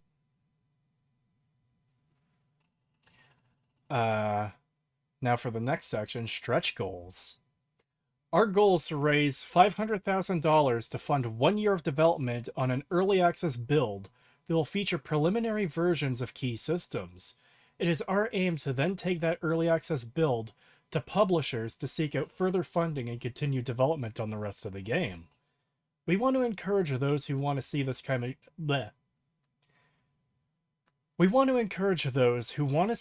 of game made, but can't pledge high amounts. To support us at the lowest tiers, Benefactor and Wanderer. These tiers are... Those are $7 and $15 respectively. Alright. These tiers are arguably the most important, as a high number of backers will be instrumental in providing something that we have been saying for years, that players still crave this kind of game. By supporting us at the Adventurer tier, supporters will get the early access build as soon as it is ready. This will include a prologue chapter set on the starting island of Ijar, which is approximately 140 square kilometers in size. To fill that massive space, we will build the early access version to include a wide variety of content. We plan to offer humans and orcs as playable races at the start, with several cosmetic and armor choices for each. Additionally, there will be several factions to join, with interconnected struggles to resolve, as well as a multitude of enemies to battle, each with their own unique attack styles, resistances, and weaknesses. Exploration will not be limited to the landmass itself. There will be ships and sailing available to players who wish to take their adventures into the surrounding waters of Ijar. Last, but certainly not least, there will be vast quantities of lore to dive into and learn about Ijar and the world beyond. Just quickly, Kratos has 47 people who had all their stuff stolen, as in clothes, gold, and house furniture. They still can't prove it was me. What's Are you recently buy up a carpentry shop or something? What's with all that Why, furniture? yes, I did. And you can't prove otherwise. Your Even Honor, the one that has the names of the dead on them. Interesting. Your Honor, I played Who Cares. Please dismiss all charges. Yeah. One thing I want to talk about, and this is more of a meta sense, I actually really like that they're going in detail about what they're going to do with the funding and how much the funding will actually carry them across. Because a lot of Kickstarter games, Kickstarter things will try to hide that thing and obfuscate what it's going to. At most, you'll get people that'll do a pie chart, but then that doesn't really tell you, well, how long of development does that pay for? Or what are you going to do with it exactly? So I like that they're actually laying out, this is what we're going to do. Yeah. Genuinely like that. £5 from Threadnought. Thank you. Murders a dozen people in broad daylight. Uses plus 50 on a d20 roll for persuasion to convince guards to let bygones be bygones. Yeah.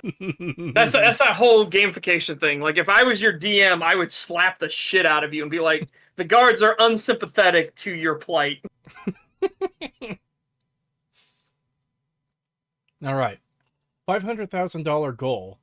Large dynamic world, 140 square kilometers in size, larger than most modern game worlds. Meaningful character generation and advancement systems, with dozens of skills, attributes, and perks, allowing players to create characters limited by their own creativity. Human and orc playable races, each with their own race-based bonuses. Magic system including the ability to craft your own spells.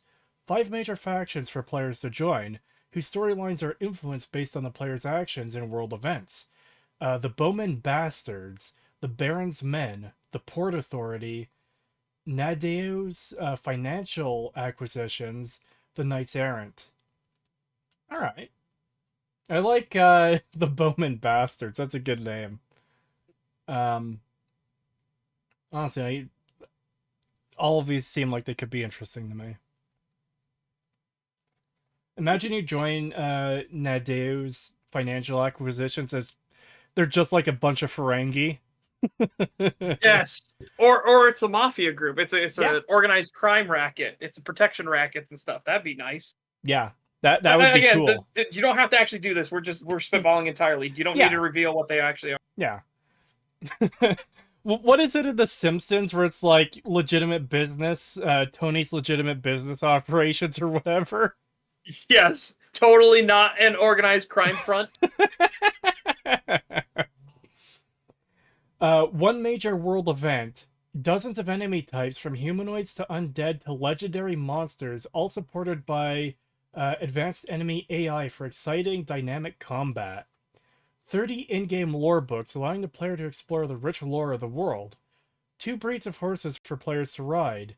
Rounceys and Palfreys in a number of different coat colors and patterns. I know nothing about horses. I know very little about horses. I know they're creatures that people ride. And I know Pagan likes My Little Ones, so that's about it. There are different designations like workhorse, warhorse, things like that, draft horses, so on and so forth. They're designated that for a reason because they're bred specifically to do certain tasks well. Yeah. 2 types of ships to purchase and sail around Ijar. Alright. $800,000 goal. Craft more spells. Coursers, warhorses, added as rideable mounts in a number of different coat colors and patterns. Additional variety for customizing players' appearance. 2 additional factions to join: the Baron's Army and Godsend's Army. $1 million goal. A new playable race, dwarfs, who have their own race-based bonuses and are known for their excellent craftsmanship. Okay, but here's the thing. Is it really worth playing a dwarf if there's no knife ears to kill? I know. You gotta have elves on the island so that the dwarves can commit total elf death. Yes! Yes, I want to play a dwarf necromancer who kills all the elves and raises them as undead. Yes. Make the knife ears kill each other. Dwarfen architecture present in the town of Hermannstadt. 20 additional lore books for players to discover. Ponies added as a rideable mount and a number of different coat colors and patterns. Oh, you know what Pagan was shooting for. Learn to enchant weapons and armor. Ooh. 2 additional factions to join. The Red Countess's Pirates and the Corvus Monastery. 6 digital pinup posters of the goddesses. Oh. Specifically the goddesses, because Elven Supremacy, Freer in Love. Yeah, I need to watch that. $1.5 million goal. A new playable race, goblins, who have their own racial bonuses and are known for their thievery. Wow, my scenario about how I was going to commit a goblin terrorism was accurate. A second major world event, Destroyers. Destriers. Huh? Destriers. Destriers. Added as a rideable mount in a number of different coat colors and patterns. 3 additional factions to join. The Ipso, the Inquisition, and the Order of Saint Latra. 2 more ship types to purchase and sail around Ijar. 2 million.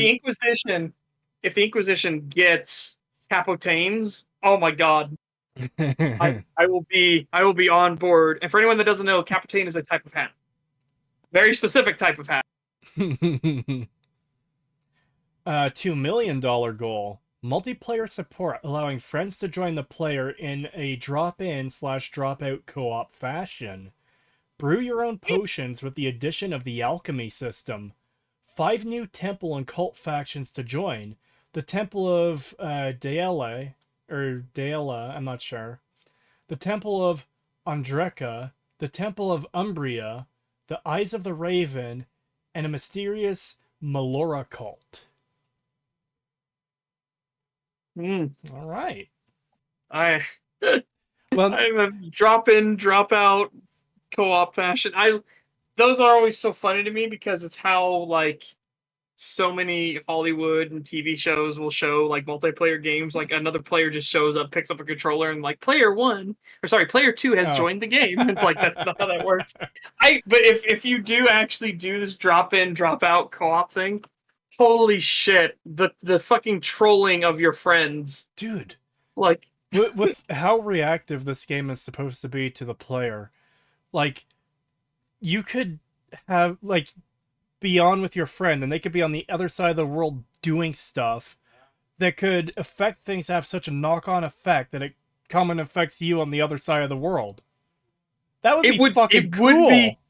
That would be cool. Again, we're getting into some really hype territory here. Yeah, that's speculation. I don't know if there's like a distance limit on how far you can be from each other, stuff like that. So, because I'm telling you right now, if this goal does actually get met, and Kree is playing in the world, I will make a goblin character named the Fixer, and I'll be like, Kree, you need to invest heavily into the carpentry business.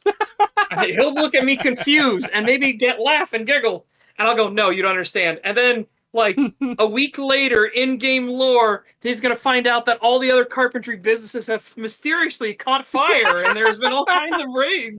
Specifically caught fire and not been murdered because they're carpenters. They work with wood, so it burns all their product too. Yes. Friend joins and then the game, the naval shipping that's going to come to try to fill in that void of like lack of wood products. No, those are suddenly going to go mysteriously get sunk. Well, now for Kree's sake, we have to hope the 1.5 million is reached so he can fully embrace the loot goblin-y. Maybe. Maybe. Trito says, your people, the goblins, time to rise up. Rude, I'm not a goblin! Okay, who left the racist dwarf necromancer alone at the elf orphanage on the other side of the continent? That's not... No, there's definitely a lot of speculation on my part. I'm not gonna get hopes up based on stuff like that, but yeah, based on what I'm hearing, I'm absolutely very interested. And again, I like this fact here. This I appreciate a lot more. This level of transparency, I appreciate quite a lot. Yeah, absolutely. The Archipelago. The Wayward Realms will take you on a journey through the Archipelago, a chain of islands divided between the kingdoms of Seed and Splend. Is that supposed to be Splendour? I'm not sure. It was originally a splendid place, but now it's very dour. Well, I'm going to say Splendour until I'm corrected. Well, Splendour was once the heartland of the Orcish nation. The humans have driven the orcs ever further north into the harsh mountainous terrain of Seed. There, the disparate ruling clans lie in wait for an opportunity to reclaim their former homeland. Splendour, on the other hand, is now the kingdom of man, forged through centuries of militaristic expansion, with the kingdom still recovering from the recent civil war. There are those who plot to claim the vast lands of Splendour for themselves, from both within her borders and without. Off Splendour's western shores lies the desert island of Merothwir? I hope I pronounced that right. A fragment of seafloor raised to the surface by calamity long ago. Though many humans inhabit the lush coastlines, Merothwir's wasteland interior is now home to goblins, one of the few races that can thrive in such a hostile climate. To the south lies the... Is that interesting? Didn't put lizards in the game, but put goblins and put them in like lizard territory. I see. Yeah, the lizards have been replaced by the goblins. This is a benefit to everyone. No. This is the correct way to do things. No lizards. No, it isn't.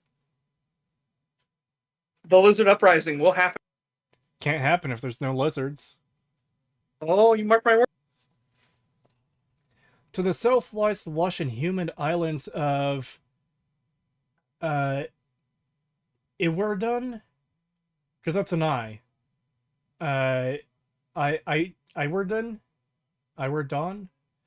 A realm settled by the elves in the days of yore and brought into the splendorous fold just a few centuries ago. Many among their residents squirm under the tyrannous yoke of Splendour, longing for the chance to overthrow their foreign masters. Whose side will you take in these grand conflicts? Elves exactly where they're supposed to be, underneath a boot. No slave races? What is even the point? We don't know. Well, it sounds like yet. the elves are going to be the slave race. Actually, it does kind of sound that way. That's interesting to see, too, because elves are typically, like, off on their own. They're the high and, like, mighty race that's better than everyone else or thinks they're better than everyone else.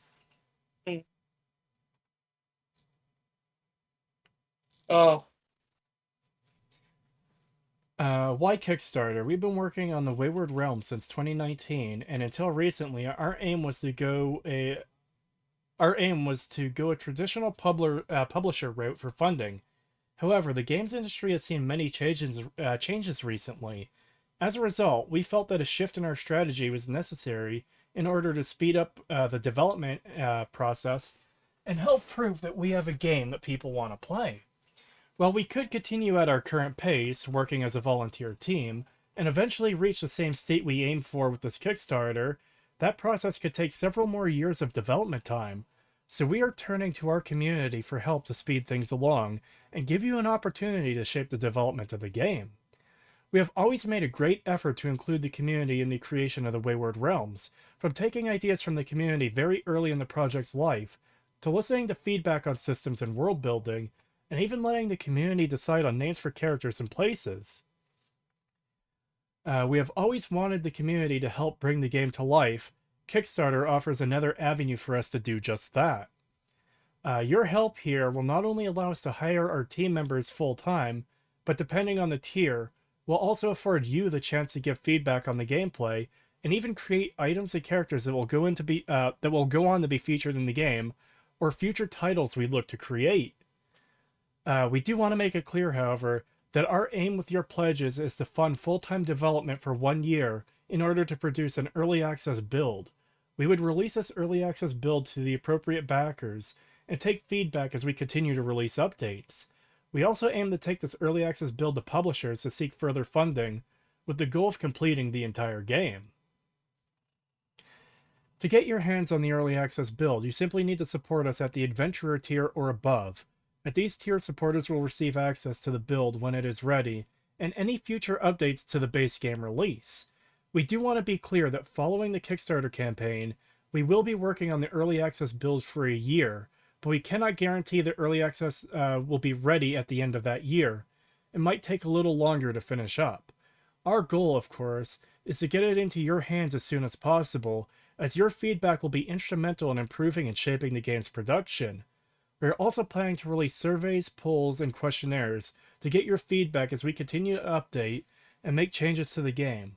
All early access supporters will be able to participate in these and have their opinions and suggestions heard. Currently, our plan is to launch an early access build exclusively on Steam, and we do not have any plans for other platforms at this time, though this may change if new possibilities arise during the course of development. Eventually, we do want to release the finished game on as many platforms as we can. So that's comforting to me right off the top, because if they're releasing exclusively on Steam for early access, that means there's no chance of Epic exclusivity, which was a natural concern of mine when I heard they're using Unreal Engine. But if they're not doing that, then hey, that's really good. I'm really happy with that. Yeah, because I'm one of those people that I genuinely will never touch Epic Games launcher. Like, I don't want it on my systems ever. Yeah. That is genuinely a relief to hear that.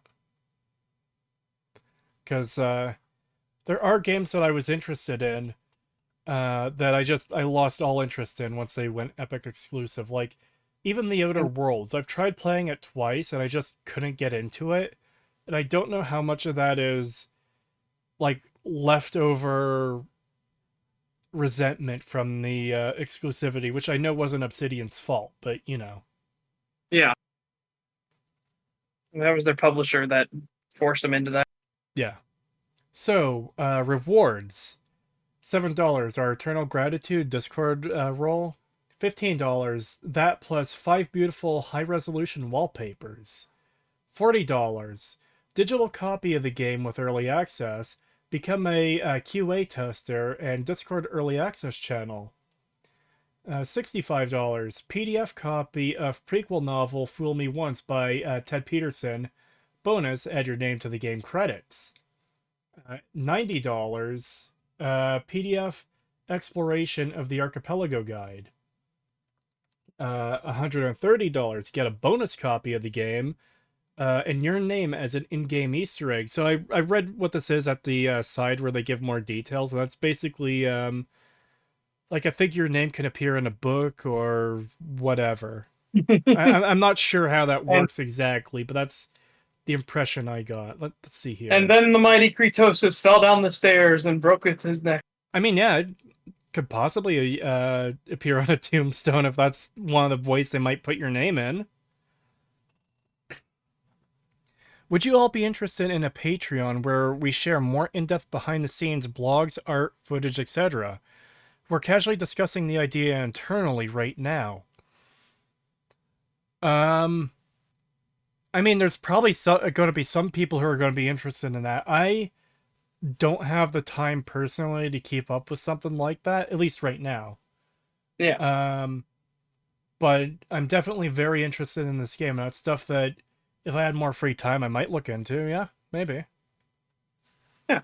I just would be careful on Patreon things, because you don't want it to come off like you're trying to super gouge or like double dip on this because you're running a Kickstarter here as well. Yeah. I would offer it, make it much more clear, like, hey, this is make everything be very cheap for your Patreon, so that people be like, hey, this is just a way to additionally support it, and as a thank you, here's some like behind the scenes stuff, or maybe here's a stream that will be exclusive to Patreon backers of us like trying to discuss and design something. Because the big worry, you don't want to look like you're just trying to get as much money as quickly as possible because you're running a Kickstarter, and then if you open a Patreon now as well.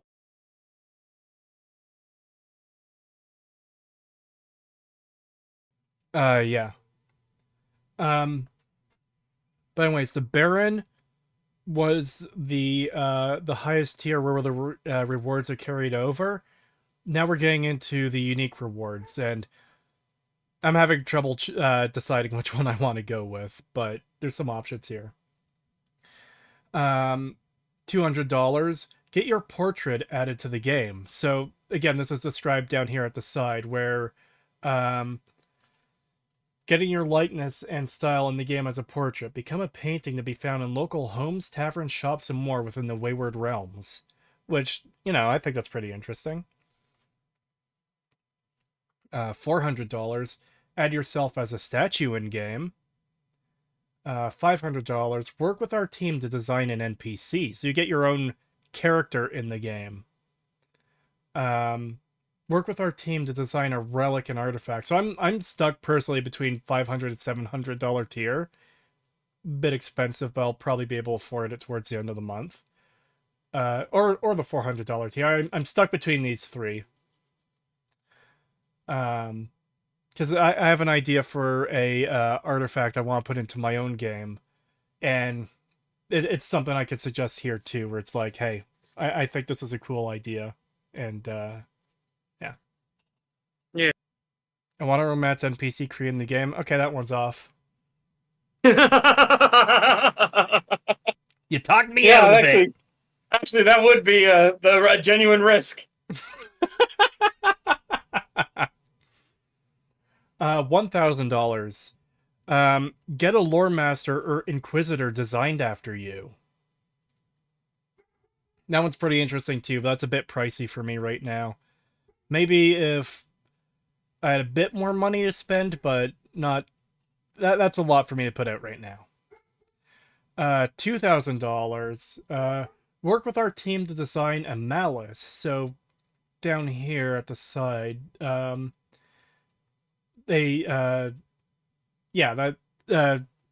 this is off screen to the side here. You can see part of it. When you donate at the Malice tier, you work with our team to design your very own Malice character within our world. A humanoid who has ascended to immortality. Design your own immortal being to live out in the Wayward Realms 1. Describe and design their look, influence, nature, and backstory. Plus these awesome the awesome bonuses are the other things from before. And then finally the $10,000 tier. Have any of these sold yet? They haven't yet. I'm disappointed. The Malice one has. Yeah, there are 21 people have already taken Malice. Yeah, actually, on my screen it says there's 5 left out of 25, so that means that an additional one sold since we loaded up the page. Yeah, nice. Yeah. And nobody's done Deity yet, though. Yeah, Deity is the highest one, $10,000, and I'm actually disappointed none of these have sold out yet. 10 out of 10 left. Hopefully someone buys them up. It's out of my price range, or else I would. Yeah. Party with the once lost team, including Ted Peterson. So, donate at the Deity tier and receive all the previous tier perks plus a party with us. Help us craft the game through interesting characters, relics, and your own Malice, and you, +1, can join up with team members at our once lost team, including owner and creative director Ted Peterson, for a party in New Orleans to help us celebrate the Wayward Realms. So, yeah. And 500 CZK. I'm not sure what that is. From Cliff Racer. Thank you. Here's some money for the high tier. It's very much appreciated. How long will the Kickstarter be going for? About a month. I believe that it said there's 28 days left up at the top.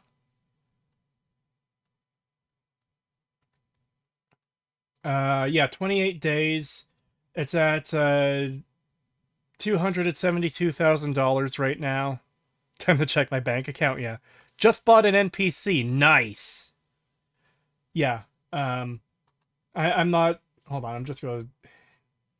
Yeah, I'm not sure what I'm going to get here. Because I kind of want to get all 4, but, you know, it doesn't work that way. I might go for the NPC, though. 500 CZK equals about $22. Well, hey, I still appreciate it. It's, always appreciated when people, like, send in super chats. It doesn't, you know, it's still people giving me their money. I can't be upset if it's like, oh, you're not giving me cajillions of dollars. It's very much appreciated. But anyways, yeah, if you're interested in this game, you know, you could go support it if you feel like it. I'm going to support it when I have the money in a few weeks when I get my YouTube pay. Add-ons. Ooh. I should have checked that. Signed copy of Ted's book, $100, limited to 1,000 copies. Written by the owner and creative director of Once Lost Games, Ted Peterson's novel Fool Me Once is a prequel for the Wayward Realms game, and tells a story of a goblin jester caught amidst the political intrigue and warfare of Splendour's civil war. You won't want to miss this incredible story. Image is a rendered example only. Physical books may appear differently. That is a cool cover, though. The fucking jester hat with the blood under it. Cree, there might be no slots to buy at the end of the month. The 500 tier... Yeah, the $500 tier one doesn't have slots. It's only the 1,000 tier and up have slots.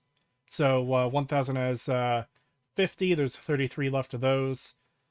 At least when I opened the page earlier. I painted that cover. Thank you. Yeah, that's great. I love that. Reserve a physical and signed copy of Fool Me Once by Ted Peterson. We expect these to sell out quick. Be sure to get yours before it's too late.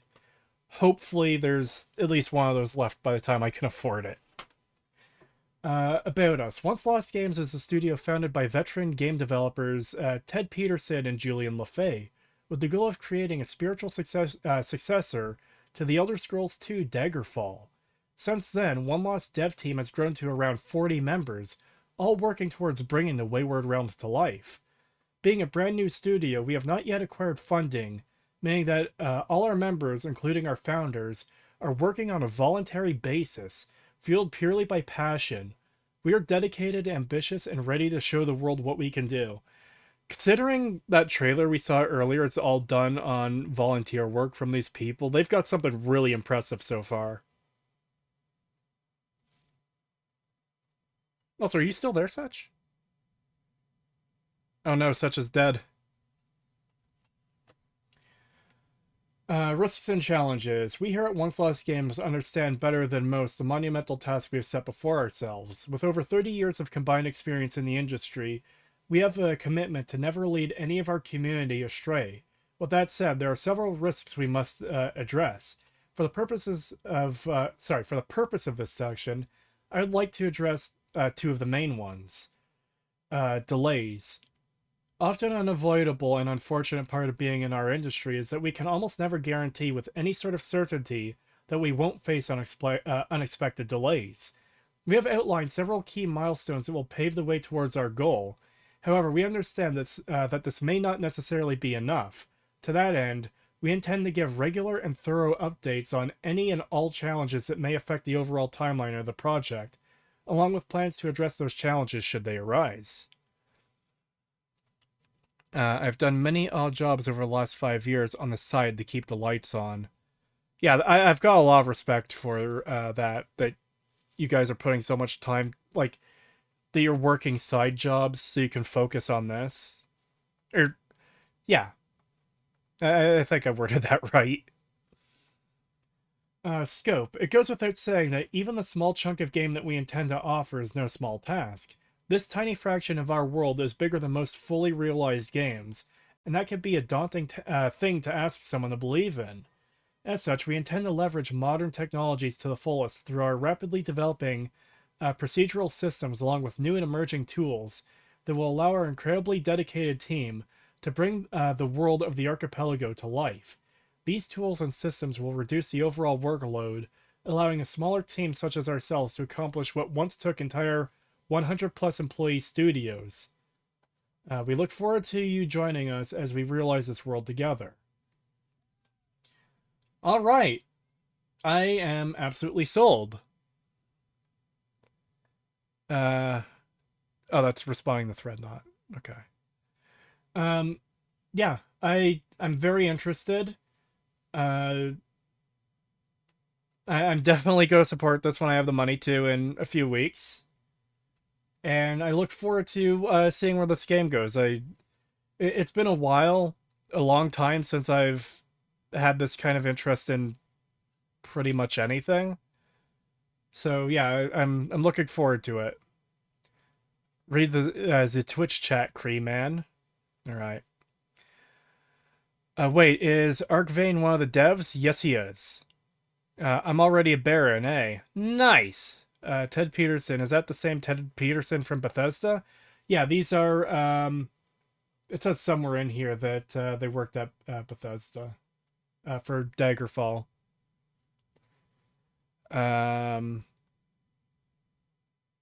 Alright, Kretosis, I've seen your video of the Fallout TV show.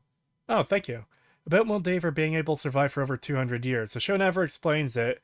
How did she, explains how she did that. But I think I know the answer. In the flashback where she greets Rose and Lucy, Moldaver looks much younger than in 2077, much younger in 2077 than 2296. This makes me think that Moldaver is meant to be a post-war character, but was changed halfway. I mean, possibly, but we don't know. The main thing, more than anything else, is that they screwed up. You know? Yep, I'm back as well. Welcome back. I don't even know when you left. I finished reading without you. Oh, I said BRB. I don't know. Oh, I didn't even hear that. The goblins invaded my intestines. Oh. What? That's probably not a good way to word what actually happened. Fair enough. It's just IBS kicked in again, so. You know people are going to read that the other way. Yeah, that's fair. But no, I just had the irritable kicked in, and it was unfortunate. Let's do a quick refresh on this. So yeah, I put the suggestion in. I even added in another one, like even just like let people do some kind of off the wall stuff, like purify salt, and then you can use that against undead or spirits and things like that. Stuff like that. Stuff that it just adds a little bit more depth to the world and shows that people are actually paying attention to things. It again doesn't have to be salt. You can make it whatever you want it to be, but I just love stuff like that.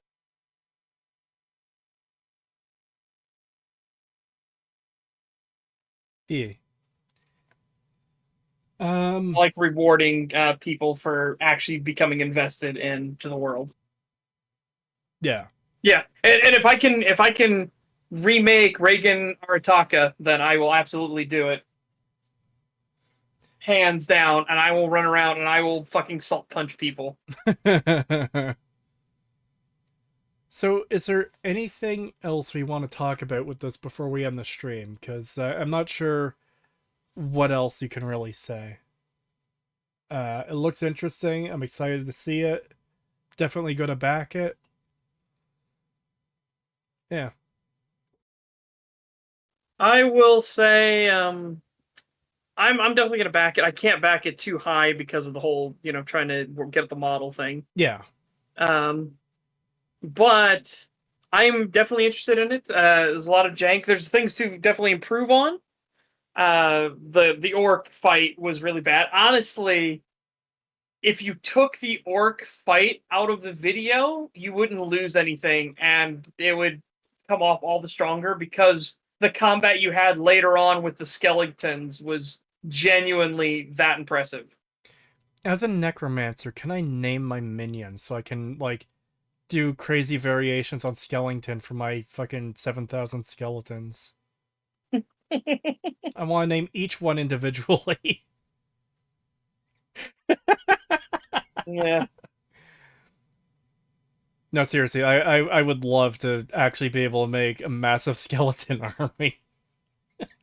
Yep. That would be fun.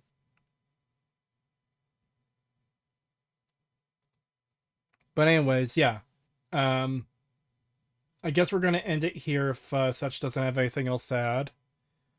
Like I said, I think it all sounds really good. I am very concerned about the VGM system, and a lot of this at the moment sounds like a lot of buzzwords, and it's going to be hard to deliver on. I'm very concerned with a lot of the systems and the way it's worded here, because it just sounds like 16 times the detail sort of thing.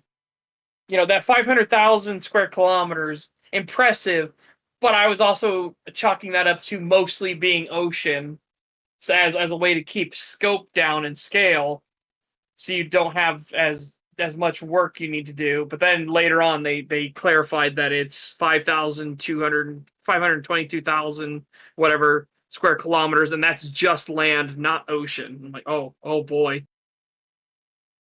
So yeah, I'm worried on things like that. I'll be very interested if they can actually pull it off. Very interested.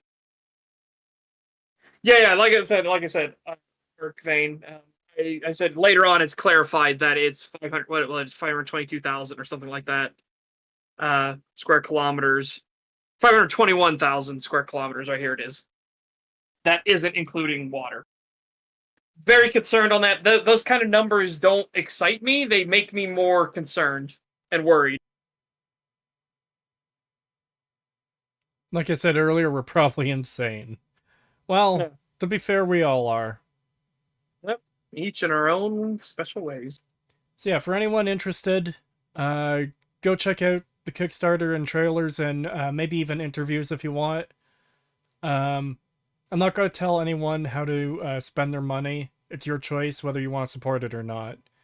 Yep. I know I'm going to support it though. It's interested me enough that I want to support it. And they do have they have the benefactor and the wanderer tiers, $7.15 as well if you just want to support the game. Yeah, and like they said, and then if you want the game itself, $40. And they actually said further down in this Kickstarter that the lower tiers, the $15 and $7 tiers, are the most important, because one of the things they want to show off is number of people who are interested. So the more people who are interested in this, the more backers they can get. Not money, backers. Proves that there's a craving and interest for this type of game. Yep. If it doesn't matter if they get, what seems more impressive, 5 people that give you $10,000, so you have 50,000, or 50,000 people that give you $1. Yeah. Yeah, exactly. You can support with and publishers and platforms are going to pay attention to that. And if we want games like this, that's the kind of stuff they're going to be the most keyed in on. Yes. You could support without pledging any money by liking, subscribing, and sharing as well. Yeah, check out their videos and their Twitter. It'll take me a few minutes to do it after stream, but I'm going to get links to the Kickstarter and their Twitter and stuff in the description of this stream. So for anyone who wants to check it out, those links will be there for you. No, I'm not saying that they should be acquired by a publisher, Mecha Canal. I'm saying if we want other studios and companies and things like that to actually give projects like this a shot, this is the kind of stuff that they look for. Yeah. But anyways, I'm going to end it here. I'll be back a little later streaming the original Fallout again for anyone who wants to check that out. For everyone who doesn't, have a good night. Thank you for coming out. It's very much appreciated. And again, check out the Wayward Realms if you're interested. Yeah. Have a good night.